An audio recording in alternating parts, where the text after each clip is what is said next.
So a great place to start is with Wikipedia. So let's go to Wikipedia and search nearsightedness.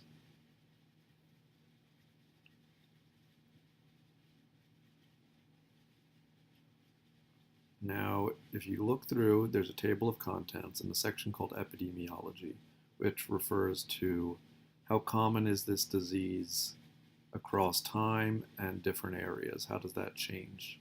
Which is exactly what I was talking about. So it's a great place for us to start and look at some articles. So I highlighted a section showing how common it was in Asia, and here's a section showing how it's going up in America, which I talked about in my video. So if you wanted to take a look into the science behind some of these, say that 77% in China among school students, you could click that number at the end, and you'll see it takes you to an article that is in Chinese. So let's look at a different article. So you click on that link, and here we go. This takes us to a page that gives us the full article. So we can click there and open it up. Now notice this article was published in 1972, but it does give us a place to start. It shows us, some of the work that went into some of these studies.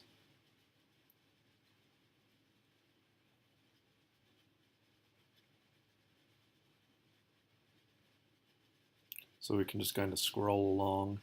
Good places to start, especially if you're not familiar with journal articles, are the results section and the summary section. So this article looks at 1,500 Malaysians and sees if race plays an explanatory factor, and it does, but it isn't super meaningful to what I'm talking about. So let's look at another article. So this one's talking about whether education might explain it. And just by looking at the abstract, which is the summary, we can see that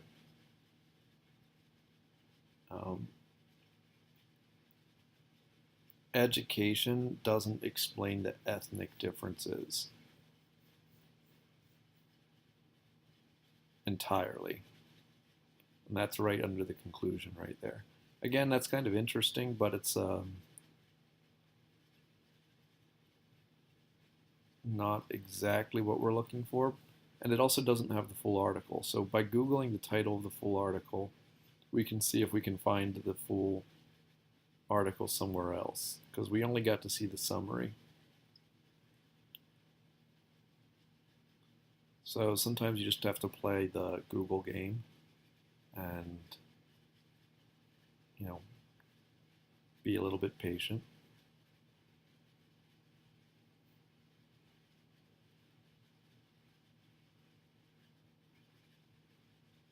Nope, that page didn't have it. What about this page?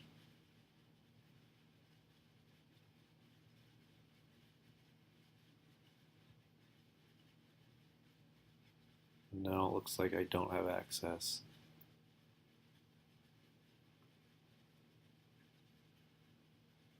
Sometimes you can search PDF, and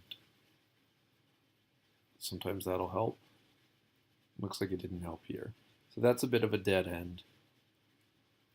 Fortunately, there's a lot of different studies that we can get to from this Wikipedia page. So really what we're trying to confirm or look a little into is some countries that have really high rates of myopia and them going up over time. 80% in Malaysia, let's look at that. So that's number 83. Let's look at 82 here. This is the one we looked at earlier. You can see the references at the bottom.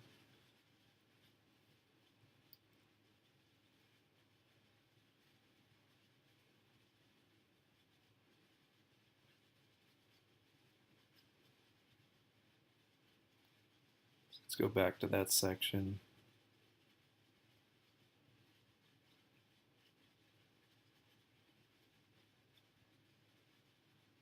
Okay, well, what about Singapore, 80%? Let's click on that. Oh, it looks like the page is gone. That's unfortunate, but that does happen sometimes. And that's part of the challenge if you're going to be researching this yourself.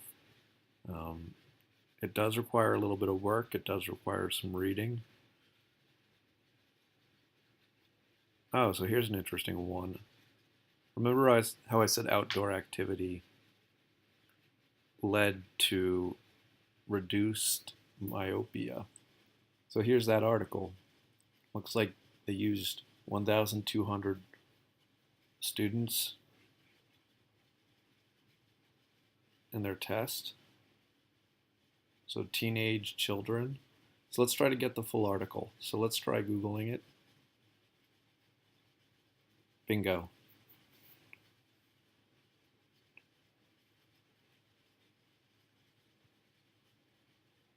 So let's download that. And now we can read this full article about how spending more time outdoors is established to reduce rates of myopia, even when you control for all the other relevant factors. And moreover, when you go to the bottom, you can see these references here, which is all the other articles that the author of this article thinks are relevant to his paper or her paper. So there's one about changes in eyesight over 10 years in the adult population. Let's see what that's about.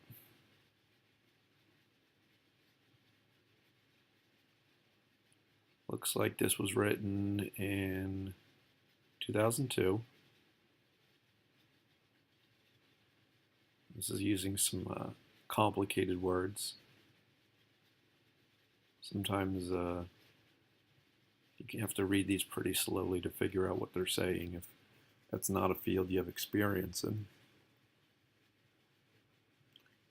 Sometimes they're just too complicated to be worth investing a lot of time in, especially if you're just browsing around like we are here.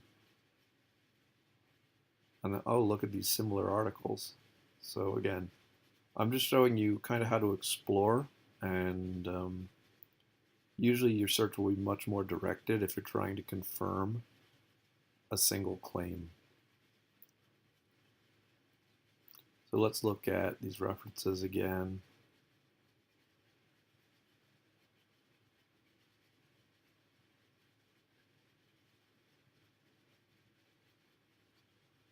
Mm-hmm.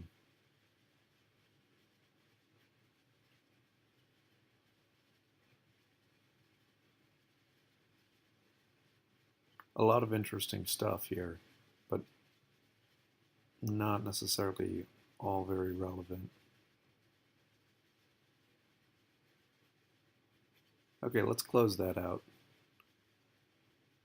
Now there's another way to go about this, and that's just going to Google Scholar, which is a search engine for good reviewed articles. So let's look up epidemiology of myopia. Okay, here's an article, and it's a PDF. Great. So it's the full thing. Unfortunately, it's about 20 years old. So might not be the absolute best, but again, you can scroll through it, and um, one of the takeaways that I want you to know, especially if you are new to this, is that there is a lot of hard work and a lot of science put into this. It doesn't mean the scientists are always right, because they are most certainly not always right. Um, but there are a lot of smart people out there researching and thinking about this stuff. Um, but it doesn't mean you shouldn't have access to it yourself. We live in a world where a patent clerk revolutionized physics. So don't ever let anyone feel like they're too smart for you to ever understand what they're saying.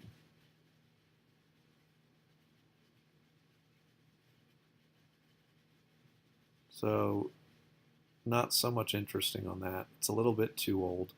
Let's look at this one. Oh, that's 1980. Hmm.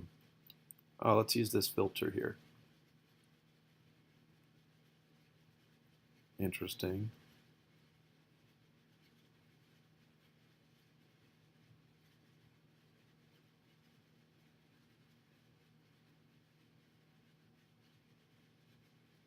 So this is talking about an increase in myopia, particularly in industrialized areas.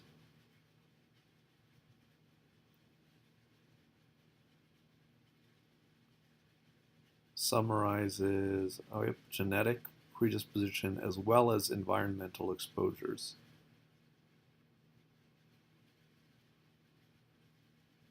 So this does confirm that there is an environmental factor. And if you really want to look into that, you can read the whole article and follow up on the studies it cites. But this is a good way to